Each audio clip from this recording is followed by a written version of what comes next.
First of all, good morning to you, Newlove. Hope you're well.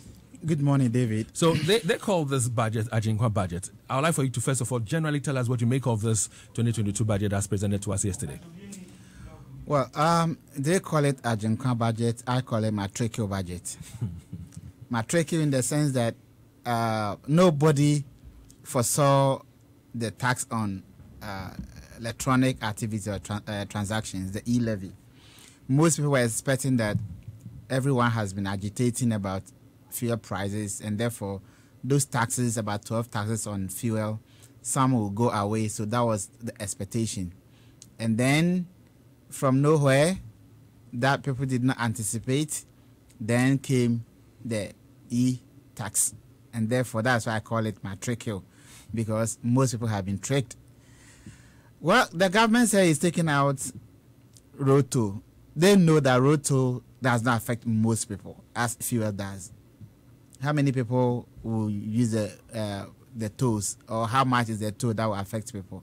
But you buy fuel, and the tax on it per gallon, per liter even, is over 3 cedis. So that is where the pinch is. That is where people feel so much. So when you buy, at the moment, if you buy petrol a gallon, let's say you buy 100 cedis worth of petrol, you are paying over 50 cedis as taxes. The taxes on petrol alone, over 50% of the price build up is tax. So people were expecting that those taxes, some will go away to lessen the burden for the ordinary Ghanaian. Unfortunately, it did not happen. And now they have introduced this retrogressive tax as well, which is the e-levy. Because when the poor who are supposed to take advantage of the mobile money and come to enjoy some of the benefit of e-business, we call some the financial inclusion. We've heard several times that most people in Ghana are unbankable. They don't have bank accounts. But with the mobile money, almost everyone who has access to phone can have mobile money accounts. And therefore, that brings the vulnerable, the poor, into the financial inclusion.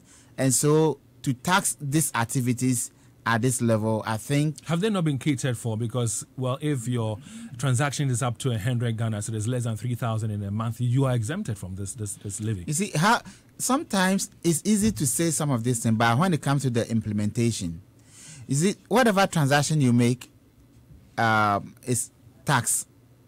So you don't have to aggregate it to 3,000, then they can say that we are not going to tax you. So what they are saying is that if, let's say, I have to do transaction 50 cedis, I will not be taxed.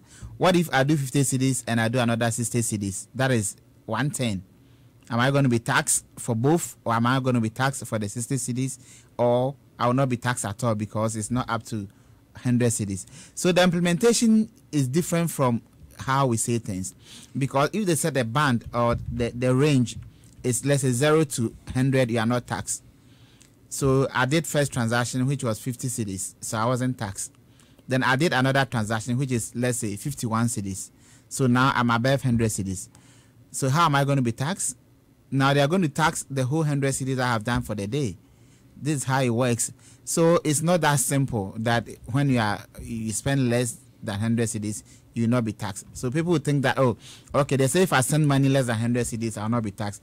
So somebody may send maybe 50 cedis 3 times, thinking that he will not be taxed. But they say in a day. So once you exceed 100 cedis in a day, definitely you will be paying this levy as well. Yes, so I think they need more education.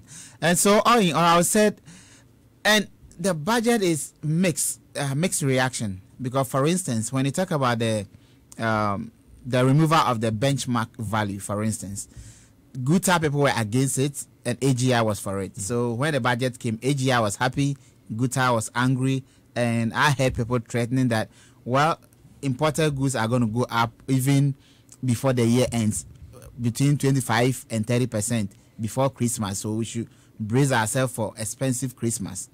So these are some of the things. So people's expectations were not met the way they thought. So those were your general thoughts. Let's take a look at this 1.75% on the bank transactions, merchant pay